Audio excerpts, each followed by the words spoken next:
आती है, जो कि उनकी मेहनत और समर्पण को दर्शाता है। डॉक्टर नरेश चंद्र जी की कहानी हमें ये सिखाती है कि मेहनत और विश्वास के साथ हम कुछ भी प्राप्त कर सकते हैं।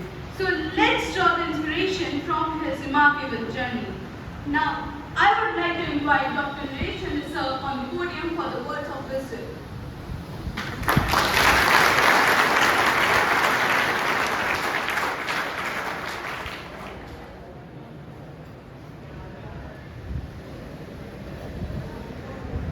सबको नमस्कार। अभी मैंने कुछ भी नहीं बोलना शुरू किया है, लेकिन जो आपकी ड्रेस है, जो आपके चेहरे हैं, आपके देखने का तरीका, आपके सोचने का तरीका, मैं अभी से रोमांचित हो रहा हूँ। आई एम फीलिंग रोमांच in my whole of the body. This is the creditability of NCC. और जब हम एनसीसी की बात करते हैं तो हमें विचार करना चाहिए कि क्या ये एक शब्द है या कुछ महान लोगों के विचारों से निकली ऐसी ऊर्जा जो सिर्फ आपको ही नहीं, जो पूरे देश को एक सूत्र में बांधती है, रोमांचित करती है, प्रेरणा देती है, जज्बा देती है, काम करने की शक्ति देती है। तो एनसीसी के बारे में अगर हम सोचेंगे तो हम कह सकते हैं कि ये राष्ट्र निर्माण की प्रयोगशाला है। It is a laboratory of our construction of our nation, great India. और जब वो फीलिंग आपके अंदर आती है, आप किसी भी क्षेत्र में हो, लेकिन मैंने देखा है, बहुत चीजें पढ़ी हैं कि एनसीसी के कैडेट्स ने जहां भी काम किया तो एनसीसी की जो प्रेरणा है, जो ऊर्जा है, बाकी लोगों के काम करने और एनसीसी कैडेट्स के काम करने के तरीके में फर्क करती है। मैं अपनी बात की शुरुआत मूल से करूंगा, क्योंकि जब भी हम किसी चीज के बारे में विचार करें, जैसे कि मेरी आदत है, उसकी गहराई में पाताल तक जाकर हमें उसकी सर्च करनी चाहिए। तभी हम एक अच्छे क्रिएटर बन सकते हैं, एक अच्छे नागरिक बन सकते हैं और ऐसा काम कर सकते हैं जिसे आप नहीं बल्कि हजारों लोग, लाखों लोग पसंद करें। You can be exemplary for so many persons. मैं हल्का सा, मेरा परिचय दिया गया, फिर भी हल्का सा परिचय दूंगा आपको। मैं 67 साल का वृत्ति व्यक्ति हूं, लेकिन मेरा जो दैनिक जीवन है, जो अनुशासन है, वो आपको भी और मुझे भी नई ऊर्जा के साथ हर प्रतिदिन सुबह काम करने के लिए प्रेरित करता है। मैं स्टूडेंट काल से ही हमेशा सुबह 4 बजे उठता हूं, अब 3 बजे क्योंकि बूढ़ा हो गया हूं, लेकिन जब मैं पढ़ता था तब मैं सुबह 4 बजे अपने दिन की शुरुआत करता था, क्योंकि मैंने अपने शास्त्रों में पढ़ा है कि ब्रह्म मुहूर्त 3:40 से 5 बजे तक का समय जो होता है, it is full of energy, it is full of positive energy. क्योंकि सब नकारात्मक, सब लोग सोए होते हैं और सिर्फ भगवान का नाम देने वाले लोग ही उस समय जागते हैं और आपको पॉजिटिव एनर्जी देते हैं। पढ़ाई में बहुत तेज रहा, थ्रू आउट ए टॉपर स्टूडेंट, लेकिन पढ़ाई के साथ साथ मेरे जीवन में शास्त्र भी, ग्रंथ भी मेरे जीवन का हिस्सा बने। आप थोड़ा चंबा करेंगे, हो सकता मैं, आप इतने सारे लोग हैं, मैं 8 साल का था, उसी समय मैंने गीता का अध्ययन किया और गीता का अध्ययन करते करते भी मैंने टॉप किया 8th में। पढ़ते पढ़ते दूसरी किताबों को पढ़ना, महापुरुषों की जीवनी को पढ़ना। मैं सेंट्रल कॉलेज में पढ़ता था, उस समय वहां भी एनसीसी थी। मैं एक अच्छा कैडेट नहीं बना क्योंकि मेरा ध्यान पढ़ाई की तरफ रहता था, मैं बुक्स में लगा रहता था। लेकिन ए सेंट्रल कॉलेज के एक छात्र जो मेरा क्लास फेलो था, परज माथुर, वो 26 जनवरी को 1972 नेशनल परेड में 26 जनवरी को राजपथ पर शामिल हुआ। तो अब जब आपके बीच में मुझे उसका शक्ल, उसका चेहरा उसकी शक्ति, उसका सब याद आ रहा है। तो एनसीसी आपको इस छोटे से लॉन्ग से निकालकर देश के कितने बड़े पद पर ले जा सकती है, कितना सम्मान दिला सकती है, यह भी आपको ध्यान रखना चाहिए। आखिर एनसीसी आई कहां से? जरूर आपके दिमाग में सवाल उठता होगा कि कोई तो व्यक्ति होगा जिसके मन में यह विचार पैदा हुआ हो कि there should be NCC, there should be देशभक्ति, नेतृत्व क्षमता, देश शुड बी एकता, समानता, इस तरह की भावना, आत्मअनुशासन। तो मैं आपको बताता हूं, सबसे पहले ये सपना पंडित जवाहरलाल नेहरू ने देखा। उनके मन में ये बात आई कि एनसीसी होनी चाहिए, और उसी समय उन्होंने 1948 में, जुलाई 1948 में कमेटी बनाई जो कि पंडित एच.एन. कुंजरू के नेतृत्व में बनी। उन्होंने अपनी रिपोर्ट दी और उसके आधार पर ही एनसीसी अधिनियम 31 ये बना और एनसीसी के निर्माण की प्रक्रिया शुरू हुई। और भी ज्यादा आप रोमांचित होंगे जब आप सुनेंगे कि जिस समय नवंबर 1948 में दिल्ली में एनसीसी का सबसे पहला इकाई बनी, दिल्ली में शुरू हुई, तो जानते हैं उसके अध्यक्ष कौन थे? पंडित जवाहरलाल नेहरू। एनसीसी की सबसे पहली इकाई की स्थापना के समय उसकी अध्यक्षता देश के उस समय के प्रधानमंत्री पंडित जवाहरलाल नेहरू ने की। आज भी आपको देख रहे हैं, क्योंकि जो प्रथम चरण में अध्यक्षता करता है उसकी निगाहें अंतिम चरण तक लगी रहती हैं। पहली बात आपको ध्यान रखनी चाहिए कि आप सबके ऊपर, मैं किसी राजनीतिक पार्टी की बात नहीं कर रहा हूं, मैं सिर्फ एक विचारधारा की बात कर रहा हूं कि उस विचारधारा की निगाह हमेशा आपके ऊपर रहती है। और एनसीसी का निर्माण के समय क्या बेसिक चीजें हुई, थोड़ा सा बताऊंगा, फिर और मजेदार बातें करेंगे जो आपके जीवन में आगे काम आ सकती हैं। देखिए, देश को बदलना है अगर, तो ये तय कर लो अपने दिमाग में कि सरकार कभी देश को नहीं बदल सकती। सरकार एक व्यवस्था का अंग है, वो चलती रहती है। आप जैसे संकल्पशील युवा, एनसीसी कैडेट्स, अच्छे युवा जिनके दिल में सपने पलते हैं, जिनकी धड़कनों में देश धड़कता है, वे ही इस देश को बदलते हैं। ये बात आपके दिमाग में रहनी चाहिए। और उसे करने के लिए क्या क्या चीजें चाहिए वो भी आपको अपने मस्तिष्क में रखना चाहिए। हमें ये ध्यान रखना चाहिए कि एनसीसी का मूल जो तत्व है, मैं जब पढ़ता हूं, जैसे गीता पढ़ी, वेद पढ़े, सारे पुराण पढ़े, रामचरितमानस पढ़ी, योग वशिष्ठ पढ़ी, गीता की 50 से ज्यादा अध्याय पढ़ी। अब आप ये मत सोचिए, मैं मवाना का एस इंटर कॉलेज का इंटरमीडिएट का बायोलॉजी का छात्र रहा। उस समय पूरे मेरठ मंडल में मेरी टॉप पोजीशन थी। पूरे उत्तर प्रदेश में 16वीं पोजीशन थी, पूरे उत्तर प्रदेश में बायोलॉजी में। और सीपीएमपी में फर्स्ट अटेम्प्ट में मेरा सिलेक्शन हुआ। लेकिन बावजूद इसके उस समय भी मैं ये सारी चीजें साइड बाय साइड पढ़ता था। ये आपको सबक लेना चाहिए, क्योंकि मैं साइंस का विद्यार्थी हूं। हमारा दिमाग, मैं पढ़ता रहता हूं, अभी मैं सुबह उठकर 3:45 बजे प्राणायाम करता हूं, तो ऐप्स हैं तो बताते हैं जो हमारा दिमाग है, हम सिर्फ 3% इसका प्रयोग करते हैं और सारी चीजें ग्रे मैटर में होती हैं। यदि आप एक ही चीज को बार बार पढ़ेंगे, बार बार पढ़ेंगे, अपनी किताबों को पढ़ेंगे या एनसीसी के पाठों को ही पढ़ेंगे, रोज वही, सुबह उठेंगे, दुकान पर जाएंगे, व्यापार करेंगे, सुबह उठेंगे, एक चीज पढ़ेंगे, आपका ग्रे मैटर फिक्स होगा, क्योंकि उसे पता है चीज है मेरे पास। लेकिन यदि आपको अपने दिमाग का विकास करना है तो आपको अपने सब्जेक्ट के अलावा जो आप रोज करते हैं, रोजमर्रा के जीवन में करते हैं, जो आप रोजमर्रा के जीवन में सीखते हैं, उससे अलग भी आपको जाना पड़ेगा। मैं बायोलॉजी का विद्यार्थी था, लेकिन मैं साइकोलॉजी पढ़ता था, भूगोल पढ़ता था, इतिहास पढ़ता था, सारे धार्मिक ग्रंथ पढ़ता था, गुलजार को सुनता था, सब चीजें, गाने सुनता था, गाने लिखता था डायरी के ऊपर, साइड में पढ़ रहा हूं, पढ़ते पढ़ते अच्छा गाना है, अभी भारती में उसे लिखना शुरू कर दिया। Because we have to activate our grey matter. जितना आप नई नई चीजों को पढ़ेंगे, उतना ही आपका दिमाग बढ़ता चला जाएगा and you can take that grey matter from 3% to 4 और 5%. ये चेक हुए हैं, जांच हुई, आइंस्टीन, विवेकानंद जी, इन सब ने अपने दिमाग को इसी प्रकार से नई नई खोजों के द्वारा एक्टिवेट किया और अपने ग्रे मैटर को बढ़ाया.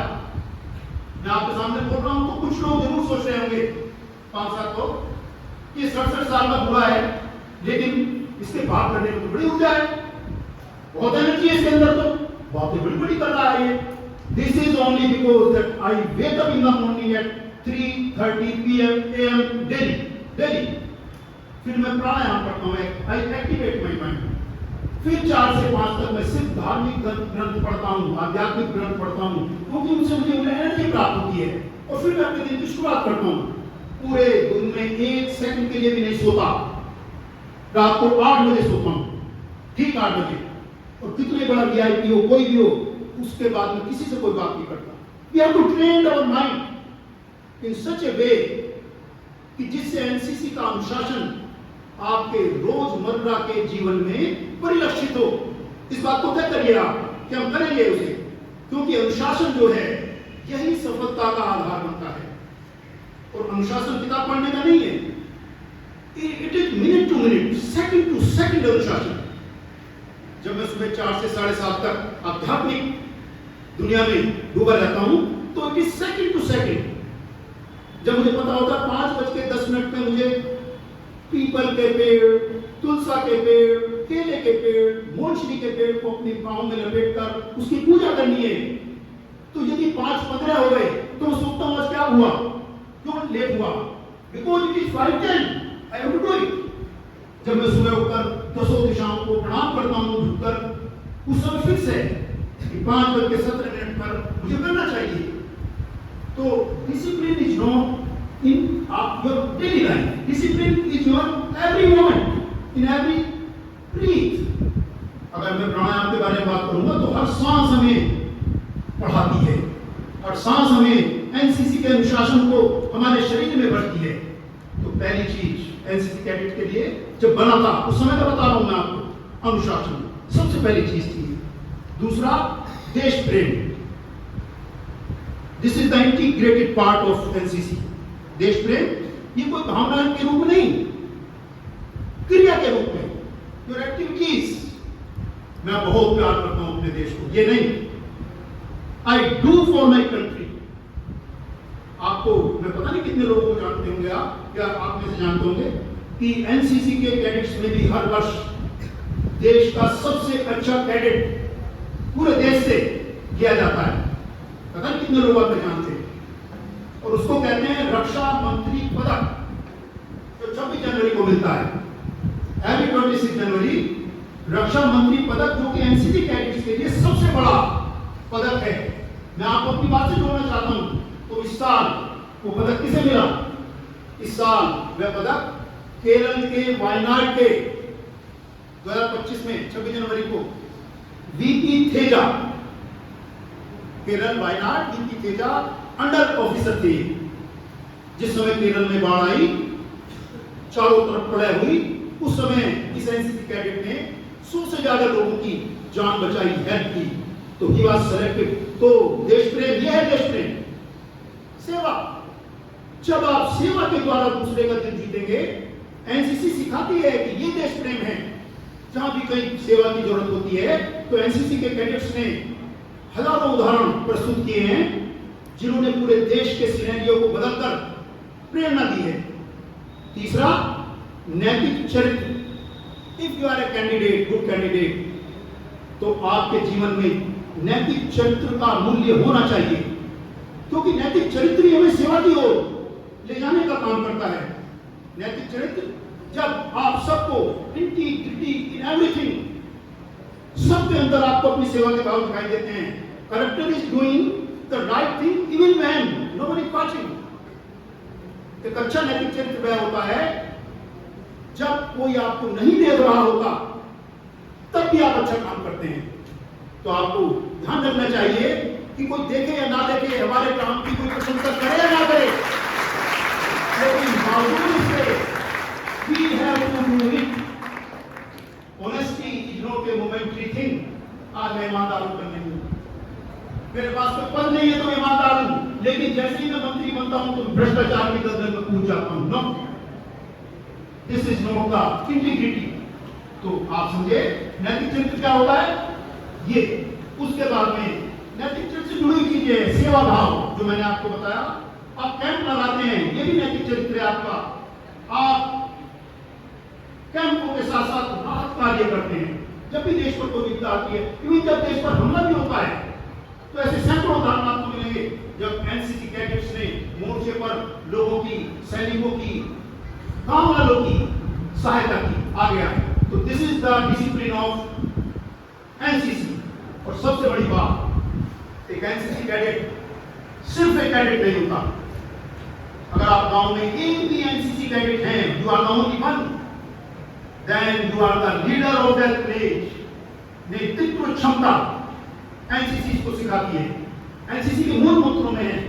क्योंकि जब आप अनुशासन की सीखते हैं, जब आप अपने कमांडर की, अपने बॉस की आज्ञा का पालन करते हैं, जब उसके आचरण को आप पूरे तरीके से अपने चरित्र में उतार देते हैं, तो आप जब एक्ट करते हैं तो दूसरे लोग भी आपसे प्रेरित होकर आपके आचरण की तरफ झुकते हैं। मैं नहीं जानता आप में से कितनों ने गीता पढ़ी है, लेकिन भगवान कृष्ण ने कहा है गीता के अंदर कि जो गलत लोग हैं, जो ठीक आचरण नहीं करते, रोको मत, जो वो कर रहे हैं करने दो, उनसे ये मत कहो कि तुम गलत कर रहे हो, बल्कि तुम उनके सामने अपने आचरण का ऐसा उदाहरण प्रस्तुत करो कि वे तुम्हारे आचरणों को पालने के लिए तैयार हो जाएं। भगवान कृष्ण ने कहा है एक श्लोक में इस बात को कि आप अपना आचरण ऐसा करो कि पूरा लोग आपके उस आचरण को देखें, और जो गलत लोग हैं उनके दिमाग में ये जाए कि यदि एनसीसी का कैडेट अच्छा हो सकता है तो मैं क्यों नहीं हो सकता। यदि एनसीसी का कैडेट गांव में किसी को चोट लगती है, उसे जरूरत होती है, वो तुरंत भाग कर जाता है, बिना वर्दी के लिए जाता है, बिना नाम के लिए जाता है, बिना अखबार में खबर छपवाने के लिए जाता है, तो काम करता है। तो निश्चित तौर पर कुछ लोगों को प्रेरणा मिलती है, कुछ लोग उससे प्रेरित होते हैं, और यही एनसीसी का मूल मंत्र है। आप एक नहीं है, इस बात को ध्यान में रखें। एक होते हुए भी पूरे देश की, पूरे युवाओं की, पूरे गांव की, सबकी दृष्टि आपके ऊपर होती है। मुझे ध्यान है जब हम अच्छे नंबर आते हैं, जब मैंने इंटर में टॉप किया, फोन आने शुरू हुए। उस समय इतना फोन का नहीं था, बहुत लोग आए मिलने के लिए आते हैं और कहते थे इसने मवाना का नाम रोशन कर दिया। देखिए मेहनत मैंने की, पढ़ा है, अच्छा मैंने दिया, सीपीएफटी का एग्जाम दिया, जूलॉजी में 100 में 100 नंबर आए पहले अटेम्प्ट में सीपीएफटी। लेकिन लोग क्या कह रहे थे, इसने मवाना का नाम रोशन किया, क्योंकि बहुत कम लोग जाते थे उस समय। मैं आपको 1976 की बात बता रहा हूं। That time it was very tough. 80,000 लोग बैठते थे यूपी में, और उसमें से सिर्फ 700 सीटें थी। उन 700 में भी सिर्फ 300 या 350 सीटें जनरल कैंडिडेट्स के लिए होती थी, मेरे जैसे के लिए, और उनमें से मैं एक बना। तो वास्तव में मवाना के लिए गौरव की बात थी। मुझे तो नहीं लगा मैंने, क्योंकि मेरा एक बार जिंदगी पर सुबह उठना, पढ़ना, काम करना, ये संकल्प कि मेरा सीपीएफटी में सिलेक्शन हुआ। And you will be surprised, जिस दिन रिजल्ट आना था मुझे कुछ चिंता ही नहीं थी। I was sleeping at that time. शाम को 8 बजे आया तो मैं आराम कर रहा था उस समय। तो लोगों ने आकर घर पे धावा बोला, अरे नरेश तेरा सिलेक्शन हो गया, अरे नरेश तेरा सिलेक्शन हो गया। आई वाज कूल, क्योंकि भगवान कृष्ण ने कहा है जो हर्ष में हर्षित नहीं होता, जो दुख में उद्वेलित नहीं होता, जिसके अंदर समानता के भाव होते हैं, जो सबके प्रति समता की दृष्टि रखता है, जो निष्काम कर्म करता है, वही कर्म योगी होता है। उन्होंने अर्जुन से कहा तो योगी मन उठ युद्ध कर, लेकिन उससे पहले उसको बताया कर्मों की फलाशा को त्याग दे, निष्काम कर्म कर और अपने काम को आगे बढ़ा। ठीक है, जितनी भी चीजें होती हैं, एनसीसी भी अपने आप में गीता ही है, ग्रंथ है, शास्त्र है जो हमें प्रेरणा देता है। तो आप एक अच्छे लीडर बने, और एनसीसी आपको अच्छा लीडर बनने के लिए प्रेरित करती है, रोज सिखाती है। देखिए जब मैं अभी आया, व्हाट इज लीडरशिप? तो कुछ लोग बोल रहे थे, तो आपके जो अधिकारी थे उन्होंने कहा अब कोई बोलेगा नहीं। मैंने देखा सब चुप हो गए। This is the leadership. कहां से आई? एनसीसी ने सिखाई। आप भी अपने आप को इतना ऊर्जावान, इतना क्षमतावान, इतना बड़ा बनाइए कि जब आप कहें ऐसा मत करो, ये गलत है, तो कहें नहीं ये सही आदमी है, ये अगर कह रहा है तो उसकी बात में दम है, हमें मानना चाहिए। और हो सकता है 100 में से 5, 7, 10 लोग आपका आचरण करें, और जब वो करेंगे तो आप एनसीसी। और मैं तो समझता हूं कि आप तो यहां बैठे हुए हैं, जब ये खत्म हो जाएगा तो आप भारत का चलता फिरता भविष्य हैं, इस बात को ध्यान में रखना चाहिए। आप बाइक पे जाएं, पैदल जाएं, कहीं भी जाएं, लेकिन you should keep in your mind all the time। देखिए सिंपल सी बात है, आप कहते हैं साहब 24 घंटे में कैसे ध्यान रखूं? लोग कहते हैं इस बात को, कहते हैं 24 घंटे आपके दिमाग में रहना चाहिए। एनसीसी में भी कहते हैं, सेना में भी कहते हैं, सब जगह। डोंट वरी, क्या कहते हैं? कोई शक कहते हैं नहीं, बहुत सेना में मैंने सुना है लोग कहते हैं। इसका मतलब आप हर समय जागरूक होने चाहिए। लेकिन बहुत सारे लोगों को दिमाग में होता है ये कि मैं जागरूक हर समय कैसे रह सकते हैं? क्यों नहीं रह सकते आप? क्या आप 1 मिनट में 18 बार सांस नहीं लेते? सांस लेते हैं, सांस को रोकते हैं, फिर सांस को छोड़ते हैं, फिर रोकते हैं। देखिए आप 1 मिनट में 18 बार 72 times you are doing a process. सांस लेते हैं अपान, फिर रोकते हैं आंतरिक कुंभक, फिर छोड़ते हैं अपान, लेते हैं प्राण और फिर रोकते हैं बाह्य कुंभक। It means in 1 minute you are 72 times जागरूक हैं। 3 मिनट जरा सांस रोक के दिखाइए मुझे। आप कहते हैं 24 घंटे काम नहीं कर सकते। यदि आप 3 मिनट आपकी सांस रुक जाएगी, बीइंग ए सर्जन, डॉक्टर, क्या हो जाएगी? जब आप अपनी सांसों को नहीं रोक सकते और आपकी सांसें आपको नहीं धोखा देती, तो फिर आप 24 घंटे जागरूक क्यों नहीं हो सकते? लोग कहते हैं हर समय भगवान का नाम स्मरण होना चाहिए, जो जिस पंथ के लिए है। इसी तरह एनसीसी कैडेट के दिमाग में भी हर समय देशभक्ति, कर्तव्य, सेवा, नेतृत्व, ये सब चीजें उसके दिमाग में हर समय रहनी चाहिए। क्या डिफरेंट फ्रॉम अदर्स, और मैं अगर अलग हूं तो मुझे ऐसे काम करने पड़ेंगे जो पूरा का पूरा गांव, पूरा का पूरा शहर ये कहे कि ये डिफरेंट है, ये अलग है। मुझे जैसे मैं 2 बार ममाना का चेयरमैन रहा। 2008 से 2005 तक मैं नगर पालिका का चेयरमैन था, और फिर 12 से 17 तक। तो जो मैं बातें आपसे कह रहा हूँ पूर्णतः मेरे जीवन पे 100% लागू होती है। अब मैं नहीं हूं करीब 8-9 साल से, लेकिन आप आश्चर्यचकित होंगे कि मैं जहां भी जाता हूं, जिससे भी मिलता हूं, फेसबुक पे मैं बहुत एक्टिव रहता हूं, यूट्यूब पे बहुत एक्टिव हूं, जो भी काम करता हूं ये सोच के करता हूं ये काम मतलब एक दिन में होना तो है तो कोई हाफ डे। आप सोचेंगे यूट्यूब का था 1 साल में 4000 घंटे, 4000 घंटे और 1000 सब्सक्राइबर होने चाहिए। मैंने कहा ये तो एक कॉमन बात हुई और फॉर ऑल, लेकिन मैंने 20 दिन में 1000 सब्सक्राइबर किए और 4 महीने में 4000 घंटे।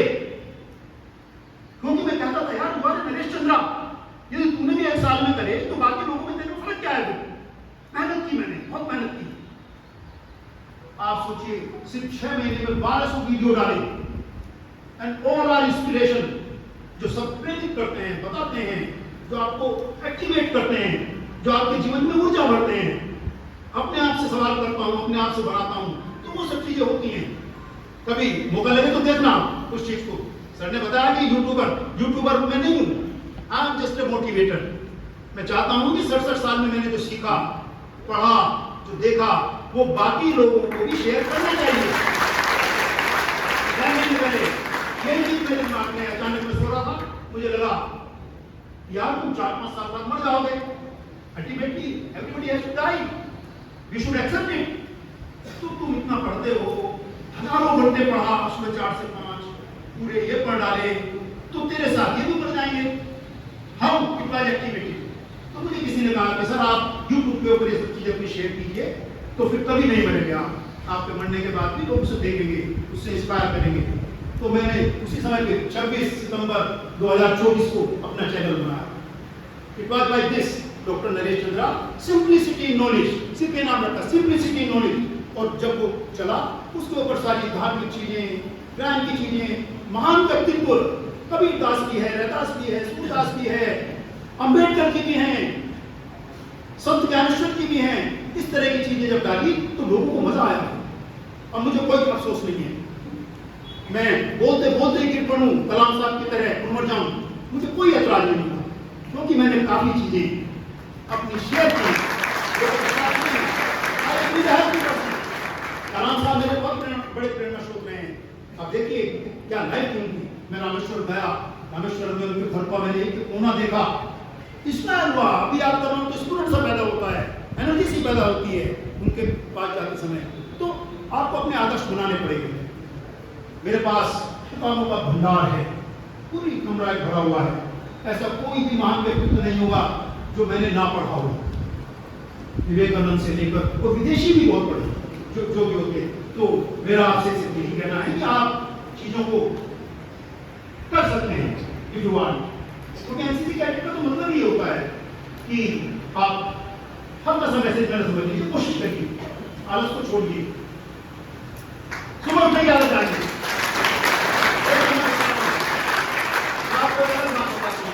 जो बिल्कुल सत्य है, ये कहा गया है, गीता में भी कहा है कि आपके कर्म वही हैं जो विहित कर्म है, नियत कर्म है। ये दो शब्द प्रयोग किए। तो विहित और नियत क्या हुआ? यानी कि जो कुछ भी वेदों में लिखा हुआ है वो कर्म हमें करने चाहिए, ये लिखा है। तो मैं उसी रेफरेंस में बता रहा हूं आपको। वेदों में लिखा है कि यदि आप सूर्योदय के पश्चात उठते हैं, सूरज निकल गया और उसके बाद आप उठे, तो कृपा देवी का पाप आपको लगता है। ये मैं नहीं बोल रहा हूं, वेद वाणी है और ये मानना चाहिए कि वेदों में लिखा है सो सच है, वो सत्य है। क्यों? क्योंकि जब सूर्य से पहले के जो 1.5-2 घंटे होते हैं, जब सूर्य तैयार होता है निकलने के लिए, that is full of energy, positive energy, आपने वो छोड़ दी।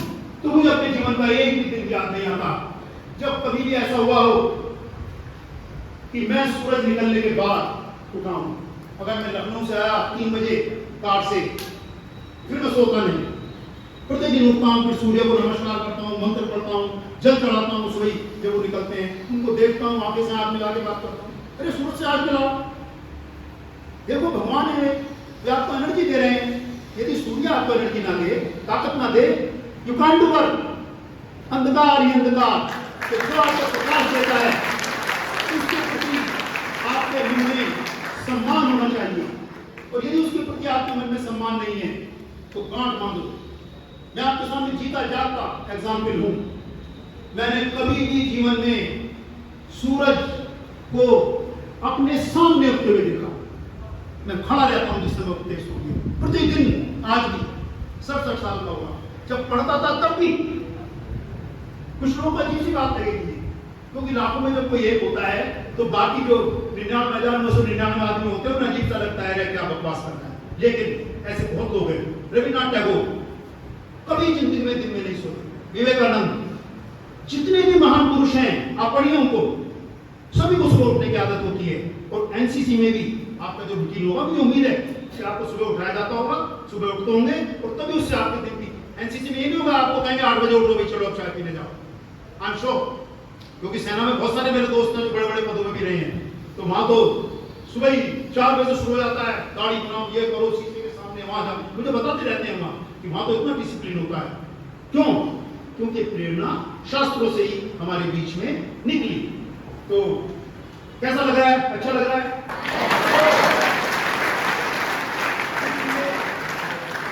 हो सकता है कुछ चीजें आपकी समझ में नहीं आई हो, लेकिन मैं समझता हूं I am trying to simplify the things. जैसे चीजों को मैं समझने की कोशिश करता हूं, उसी तरह मैं आपको भी समझाने की कोशिश कर रहा हूं। हालांकि अच्छी चीजें सुनकर बोरियत होती है। भगवान ने कहा है कि अच्छी जो लोग हैं बहुत कम है। 2 प्रकार के लोग हैं भगवान ने कहा, दैवी लोग और आंसू लोग, तो आंसुओं की संख्या ज्यादा होती है, आलस होते हैं, प्रमाद होता है, निद्रा होती है, ये सब चीजें होती हैं। लेकिन ये संसार उन्हीं लोगों की वजह से चल रहा है जो एनर्जी दे रहे हैं इस संसार को। तो देखिए, मैंने आपको गीता की 2-3 बातें बताई, बस एक बात और बताऊंगा, जो as a student, as a person, as a individual और एक एनसीसी कैडेट के रूप में भी उसे आप अपने दिमाग में भरिए। भगवान कृष्ण ने श्लोक में कहा है कि हमें अपने काम सावधानी पूर्वक करने चाहिए। हालांकि एनसीसी का तो मूल है टेंशन एकदम सावधानी पूर्वक की, लाइन सीधी, बैठने देखो सर, बाकी देखो नहीं लगा ऐसे जो मैं देख रहा हूँ। लेकिन भगवान ने क्यों कहा, समझिए, उन्होंने कहा कि यदि मैं अपने काम ठीक प्रकार से ठीक समय पर ना करूं, जब भी मैं सक्षम हूं कि मैं कुछ भी ना करूं, मेरे लिए कुछ करने की जरूरत ही नहीं है, मैं इतना बड़ा हूं, महान हूं, अनंत हूं, लेकिन फिर भी मैं करता हूं, क्योंकि यदि मैं ना करूं तो पूरा लोक भ्रष्ट हो जाएगा, पूरा लोक छिन्न भिन्न हो जाएगा। अगर सूरज समय में ना निकले, चांद ना निकले, समय पर बारिश ना हो, सब भगवान ही को केंद्रित कर रहे हैं। भगवान ने कहा कृष्ण ने कि सबको मैं ही अपने अध्यक्षता में प्रकृति को नचाता रहता हूं। तो उन्होंने कहा इसलिए अपना काम जब मैं करता हूं, अर्जुन से कहा, तो तू क्यों नहीं करता, तू भी अपना हर काम सावधानी पूर्वक कर। और जब मैं देखिए, जब मैं कक्षा 8 में जब मैंने इनको पढ़ी थी गीता, मैंने शब्द को बार बार लाल पेन से अंडरलाइन किया। अतंत्रित शब्द है कि आपके समय 15 नहीं होनी चाहिए, सावधानी से आप काम करें। आपके दिमाग में फोगिंग नहीं होनी चाहिए, आपके दिमाग में आलस्य नहीं होना चाहिए, आपके दिमाग में प्रमाद नहीं होना चाहिए। अतंत्रित ये शब्द है गीता का अक्षर से। तो आप सावधानी पूर्वक काम करेंगे तो सफलता के चांसेस 60, 70, 80, 90 तो 100 तक पहुंच जाएंगे। You will be a successful person, not only a candidate, but you will be a very good citizen of India. ये मेरी गारंटी है, मैंने अपने जीवन में हमेशा अपनाया है और आप कर सकते हैं। It is not difficult. अब देखिए,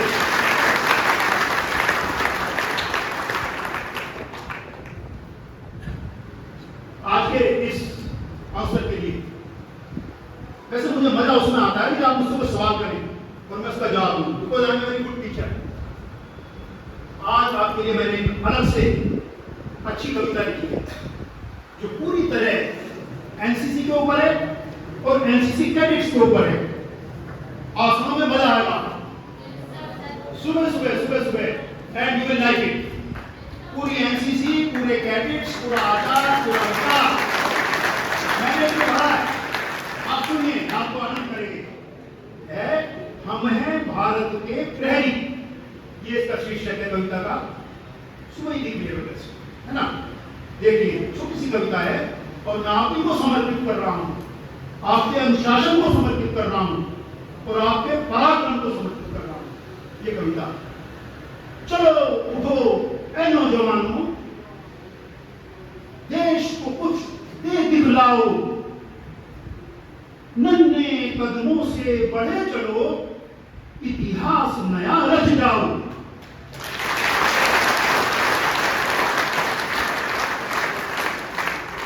हम हैं एनसीसी के सिपाही, सेवा हमारा धर्म है, अनुशासन ही जीवन अपना, त्याग हमारा कर्म है।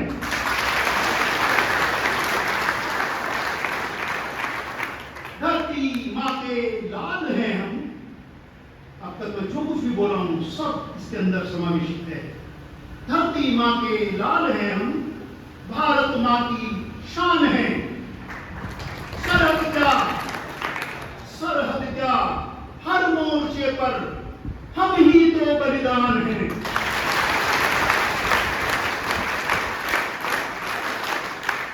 ना डरते आंधी तूफान से, मैंने केरल का उदाहरण दिया आपको, देखिए एक शब्द इसके अंदर ऑप्शन है, आप फिट करेंगे इस चीज को। ना डरते आंधी तूफान से, ना पीछे हटते हैं हम, जहां बुलाए वतन हमें वहीं सजते हैं हम।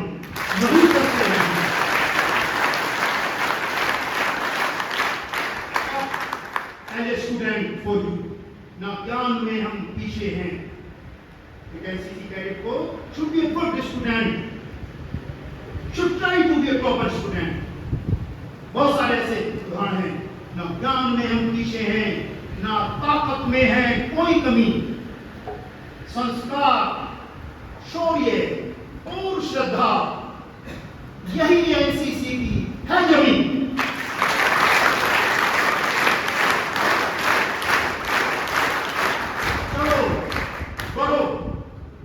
चलो बढ़ो, न झुको कभी, न थको इस पथ पर वीरो। ना चलो बढ़ो, ना झुको कभी, न थको इस पथ पर वीरो।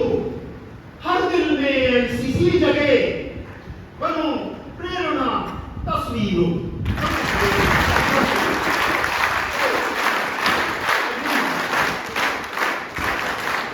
मैं समझता हूं इसमें आप सबने अपने आप को शीशे की तरह देखा होगा। इसमें आप सबने अपने उत्तरदायित्वों को साफ सुथरा निश्चल देखा होगा। आपको जीवन में क्या करना है ये भी आपने इसके अंदर देखा होगा। और अब मैं बस समापन की तरफ हूं और आपको ये बताना मैं जरूरी समझता हूं कि एनसीसी के कैडेट बनकर लोगों कहां तक गए और देश का नाम किस तरह ऊंचा किया। एक ऐसा नाम लूंगा जो एनसीसी के टॉप कैडेट थे, लेकिन पूरा देश आज उनका जय जयकार करता है। आप में से कई को पता होगा, लेकिन फिर भी MS Dhoni cricketer, he was the best cadet. वो कहते थे, मैंने सुना उनको, वो कहते थे कि जब बॉल आती है तो मैंने एनसीसी सीखा एकाग्रता, कंसंट्रेशन। विकेट कीपर थे शुरू में, आपको ध्यान हुआ तो उसकी जो एकाग्रता थी वो कहते थे कि I learn from NCC cricket. और दूसरे MS धोनी के अलावा और भी एक नाम है, विंग कमांडर अभिनंदन, जिन्होंने जेट फाइटर ले जाकर पाकिस्तान की सीमा में बम गिराया था, उसके जेट को गिराया था, आप जान करिए, और उनका विमान नीचे गिर गया था और फिर वहां से निकल कर आए थे। ठीक है, अभिनंदन नाम सुना होगा जरूर आपने, है ना? He was also best NCC cadet, उनका मैंने सुना इंटरव्यू। तो जब आप एक बेहतरीन आदमी बनेंगे, देखिए एनसीसी की खूबी क्या है। एनसीसी खूबी है कि यदि आप किसी सर्वोच्च पद पर पहुंचते हैं, आगे भी जाते हैं और अच्छा करते हैं, देश में आपका नाम होता है, देश आपको जानना चाहता है, तो मैं तय तरीके से बता रहा हूं, शक मत करिए कि निश्चित तौर पे जब आपके गले में माला डाली जा रही होगी तो निश्चित तौर पर एनसीसी के कैंप, एनसीसी की परेड जरूर आपके दिमाग में होंगी। ये एनसीसी की खूबी होती है कि एनसीसी जो संस्कार देती है वे पूरे जीवन हमारी ब्लड का हिस्सा बन जाते हैं। तो डॉक्टर के नाते मैं जानता हूं कि हमारी आरबीसी से, हमारी ल्यूकोसाइट सबसे चिपक जाते हैं, they are running in our blood each and every time. तो एनसीसी एक ऐसा प्लेटफॉर्म है जो आपको बेहतरीन शानदार देशभक्त बनाता है, एक शानदार नागरिक बनाता है, एक शानदार प्रेरणा स्रोत बनाता है, एक शानदार सेवार्थी बनाता है, एक बेहतरीन शिक्षार्थी बनाता है और एक शानदार अनुशासित व्यक्ति बनाता है। अगर गांधी जी अपने आप को अनुशासित मानते थे तो आप भी उस चीज को गौर करिए, समयबद्धता, अनुशासन, ये सब चीजें कुछ जुड़ी हुई है, मैंने देखा इस चीज को। अगर आपके अंदर सेवा भाव है, यही एक चीज ऐसी है जो बाकी जितने एलिमेंट्स हम जिक्र कर रहे हैं ऑटोमेटिक आपके अंदर आगे चले आएंगे। इसलिए सेवा परमो धर्म है, सबसे बड़ा धर्म सेवा को बताया गया है। और एनसीसी कूट कूट कर आपके अंदर सेवा के भाव भरती है, निश्चित तौर पर है। तो अब बताइए, आप में से कुछ लोग देखिए जब जाएंगे बड़े बड़े पदों पे जाएंगे, कुछ आईपीएस बनेंगे, आईएएस बनेंगे, डॉक्टर बनेंगे, इंजीनियर बनेंगे, वीर सैनिक, देश का मान सम्मान भी बनेंगे। और अगर अनुशासन, श्रद्धा और साधना ये आपकी इन एक्टिविटीज में जुड़ जाएं जो एनसीसी आपको सिखा रही है, तो आप जिस पद पर भी होंगे उसे गौरवान्वित करेंगे, उसे श्रेष्ठ बनाएंगे। मुझे खुशी होगी कि आज इसमें जितने लोग हैं वो कभी बड़े बने, मैं रहूं या ना रहूं, लेकिन यदि आप बड़े आदमी बनेंगे, अच्छे आदमी बनेंगे, तो मैं आपको वहां से भी आशीर्वाद दूंगा। आपका बहुत बहुत धन्यवाद।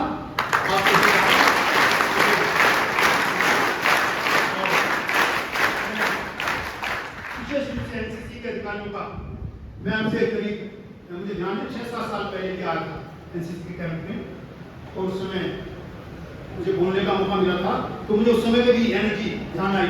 तो मुझसे जब कहा श्री देवेंद्र जी ने, तो मुझे मतलब मैंने कहा नहीं, आई लव एनसीसी।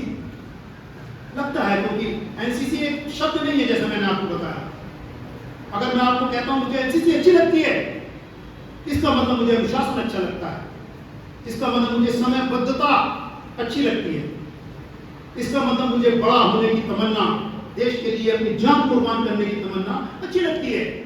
जब कोई सैनिक सीमा पर शहीद होता है तो मुझे लगता है कि इसने हमारे लिए जान दी, ये हमारे लिए जिया, हमारे लिए मरा। बस मैं खत्म करूंगा, सिर्फ एक छोटा सा लास्ट का नारा है, आप मेरे साथ बोलेंगे। मैं बोलूंगा मेरा जीवन, हो सकता है एनसीसी में आया भी हुए, ये संदेश लिए आप कहेंगे मेरे राष्ट्र के लिए। I think it is simple, you can talk it. मेरा जीवन मेरे राष्ट्र के लिए, मेरा जीवन